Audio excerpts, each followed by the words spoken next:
सिस्नी हिमालको यो सुन्दर दृश्यसँगै यहाँहरू सबैलाई नमस्कार तथा शुभ बिहानी।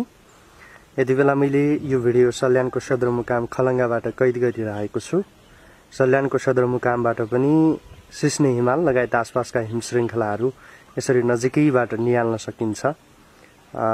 हिम श्रृङ्खलाहरूको दृश्यसँगै आनन्द लिन सकिन्छ। हिजो भएको वर्षा अनि हिमपातपछिको दृश्य हो यो। हिउँले सेत्तामे बनाएको छ सिस्नी हिमाल र आसपासका हिम श्रृङ्खलाहरूलाई मैले क्रमशः तपाईहरुलाई देखाएँ सर्लक्क। खास गरी हिजो वर्षासँगै हिमपात भयो, त्यसपछि यस प्रकारको सुन्दर दृश्य हामीले अवलोकन गर्न पाइरहेका छौं। यता यो सबैभन्दा अन्तिममा देखिएको चाहिँ धौलागिरी आसपासको क्षेत्र हो, धौलागिरी हिमाल आसपासको क्षेत्र। यता भने सिस्नी हिमाल अनि त्यस नजिकका अन्य हिम श्रृङ्खलाहरू हुन्।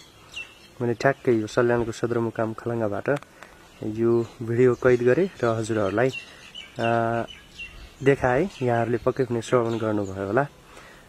यो सुन्दर दृश्यले यहाँहरूको मन आनन्दित भयो होला। यो भिडियो मन पर्यो भने शेयर गरेर साथ दिनु होला।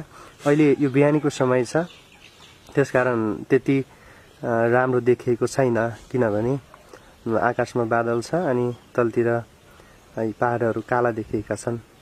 यो घाम लाग्यो भने अझ राम्रो आकर्षक देखिन्छ। त्यो भिडियो पनि तपाईहरुलाई म देखाउने छु।